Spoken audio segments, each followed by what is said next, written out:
Hello दोस्तों, स्वागत है आप लोगों का आपके यूट्यूब चैनल वीर एकेडमी पर। और आज हम लोग सीखेंगे यूज ऑफ शुड, यानी कि आज की वीडियो में हम लोग सीखेंगे शुड के प्रयोग के बारे में। और आज इस शुड के हम लोग 4 प्रयोग के बारे में सीखेंगे। ठीक है, शुड के 4 प्रयोग के बारे में सीखेंगे, जिसमें सबसे पहला आपका है शुड। शुड मीन्स क्या होता है? चाहिए। ठीक है, चाहिए का मतलब क्या? कोई काम इसमें करना चाहिए, यानी कि जो शुड है ये हमारा एक एक्शन वर्ब है। ठीक है, एक एक्शन वर्ब, यानी कि इस शुड का यूज हम वहां पे करेंगे जहां पर कोई ना कोई काम होगा। ठीक है, तो शुड का मतलब क्या है? चाहिए। अगर इसका स्ट्रक्चर देख लें तो स्ट्रक्चर सबसे पहले क्या है आपका? सबसे पहले लिखना पड़ेगा सब्जेक्ट, और सब्जेक्ट के बाद लिखेंगे आप शुड।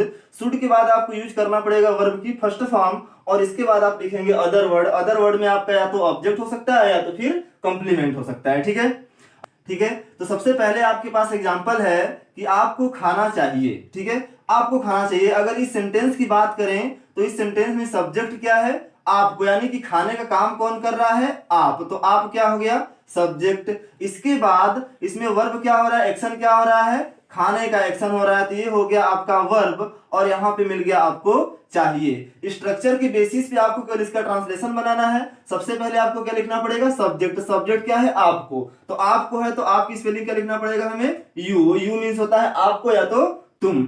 इसके बाद क्या करना है? शुड। तो यहाँ पे हमने लिख लिया शुड, और क्या लिखना है? वर्ब की फर्स्ट फॉर्म, यानी कि इसमें एक्शन क्या हो रहा है? खाने का। तो खाने के लिए हमने क्या लिख लिया?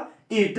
यहाँ पे अदर वर्ड यानी ऑब्जेक्ट में कुछ नहीं है, तो इसलिए हम यहाँ पे कुछ भी नहीं लिखेंगे। ये बन गया आपका सेंटेंस। इसके बाद दूसरा एग्जांपल देखा जाए तो दूसरा एग्जांपल में आपके पास है कि उसे जाना चाहिए।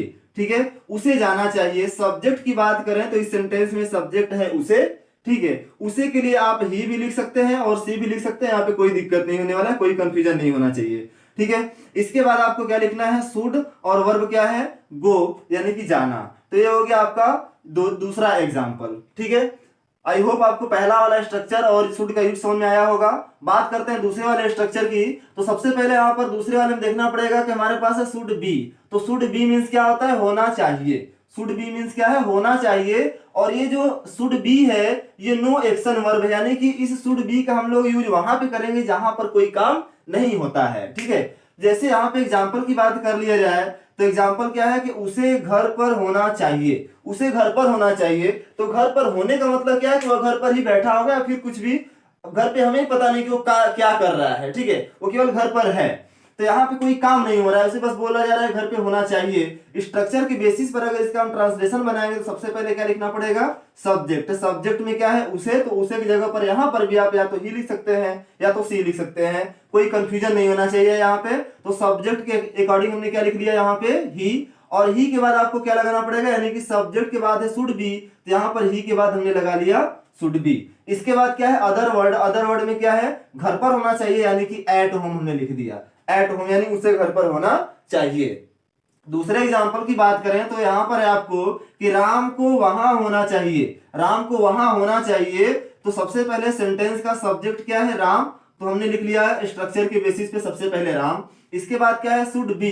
तो यहां भी हमने लिख लिया शुड बी। और इसमें और अदर वर्ड में क्या है? होना चाहिए। कहां पे? वहां पर होना चाहिए। तो वहां क्या है? हमारा एक एड वर्ब है, कोई ऑब्जेक्ट नहीं है बल्कि एड वर्ब है, तो लास्ट में हम लिख लेंगे अदर वर्ड में चला आया आपका देयर, यानी कि वहां पर। तो राम को वहां होना चाहिए, मतलब राम शुड बी देयर। ठीक है, ये हो गया आपका शुड बी का स्ट्रक्चर और उसके बेसिस पर कुछ एग्जांपल्स। बात करते हैं तीसरे वर्ड की। तो तीसरा वर्ड आपके पास है कि शुड हैव। अब शुड हैव मींस क्या होता है? चाहिए था। शुड हैव मींस क्या होता है? चाहिए था। स्ट्रक्चर की बात करें तो सबसे पहले आपको मिलेगा इसमें सब्जेक्ट। सब्जेक्ट के बाद आपको लिखना पड़ेगा शुड हैव, और शुड हैव के साथ आपको लगाना पड़ेगा वर्ब की थर्ड फॉर्म, और उसके बाद आप लिखेंगे अदर वर्ड। अदर वर्ड में आपका ऑब्जेक्ट और कंप्लीमेंट दोनों में से कोई भी हो सकता है। ठीक है, अगर एग्जाम्पल की बात किया जाए तो सबसे पहले आपको मिला है कि आपको वहां जाना चाहिए था। आपको वहां पर जाना चाहिए था। शुड हैव का यूज हम वहां पे करेंगे जहां पर कोई एक्शन वर्ब होगी। ठीक है, तो आपको वहां पर जाना चाहिए था, तो यहां पर काम किसका हो रहा है? जाने का। ठीक है, तो अगर इसका ट्रांसलेशन बनाएंगे हम तो क्या मिलेगा? सबसे पहले सब्जेक्ट। सब्जेक्ट क्या है? आपको। तो आपको का क्या लिख लिया हमने? यू। अब सब्जेक्ट के तुरंत बाद आपको लिखना पड़ेगा शुड हैव, तो यहाँ पे हमने भी लिख लिया शुड हैव। इसके बाद क्या है? V3 यानी कि वर्ब की थर्ड फॉर्म। वर्ब क्या? इसमें जाना। जाने का काम हो रहा है, तो जाने के लिए होता है गो, लेकिन गो का थर्ड फॉर्म क्या होता है? गॉन। तो यहाँ पे लिख लिया हमने गॉन। अब यहाँ पर आपका एडवर्ब है क्या चीज, वहां, वहां के लिए हमने क्या लिख दिया, देयर। तो you should have gone there, आपको वहां जाना चाहिए, आपको वहां जाना चाहिए था। ठीक है, अगर नेक्स्ट एग्जांपल की बात की जाए तो दिया है कि उसे खाना खाना चाहिए था, उसे खाना खाना चाहिए था। एक इसमें देखिए यहाँ पे 2 बार खाना है।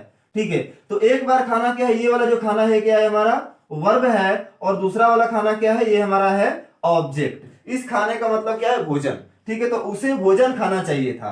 तो यहाँ पर अगर हम इसका ट्रांसलेशन बनाएंगे स्ट्रक्चर के बेसिस पे, तो सबसे पहले लिखना पड़ेगा सब्जेक्ट। सब्जेक्ट क्या है, उसे का मतलब हमने लिख लिया ही।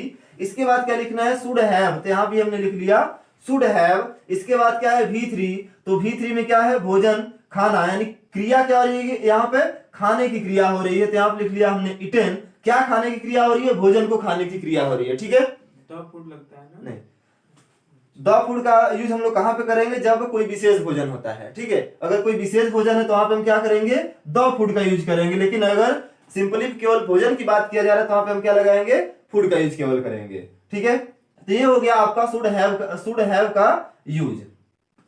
चलते हैं अपने चौथे वाले यूज पर, और चौथा हमारा है शुड हैव बीन। तो शुड हैव बीन का मतलब क्या होता है, होना चाहिए था।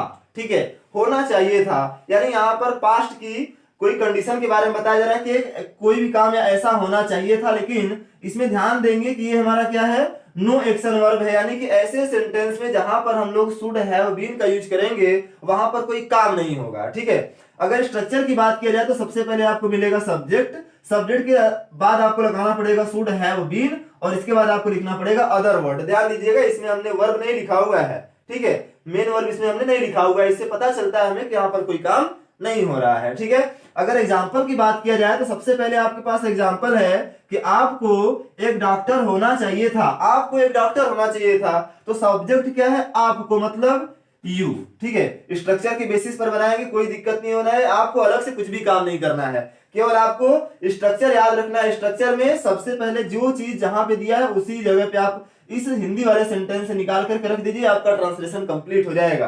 तो सबसे पहले आपको के लिए हमने क्या लिख लिया, यू। अब यहाँ पे क्या करना है, होना चाहिए था लास्ट में आपको मिल रहा है, मतलब आपको यूज करना पड़ेगा शुड हैव बीन। ठीक है, इसके बाद क्या है, अदर वर्ड में अ डॉक्टर, यहाँ पे लिख लिया हमने एक डॉक्टर के लिए अ डॉक्टर। ठीक है, दूसरे एग्जांपल की बात करेंगे तो यहाँ पे दिया है कि उसे एक अच्छा विद्यार्थी होना चाहिए था, उसे एक अच्छा विद्यार्थी होना चाहिए था। तो उसे क्या हमने क्या लिख लिया, ही, और इसके बाद क्या लिख लिया हमने, should have been. He should have been, उसे होना चाहिए था, क्या होना चाहिए था, एक अच्छा विद्यार्थी। तो एक अच्छा विद्यार्थी के लिए हमने लिख लिया अ गुड स्टूडेंट। तो he should have been a good student, उसे एक अच्छा विद्यार्थी होना चाहिए था। ठीक है, तो आज की वीडियो में हमने सीखा यूज ऑफ शुड, यानी शुड के हमने सभी यूज के बारे में सीखा।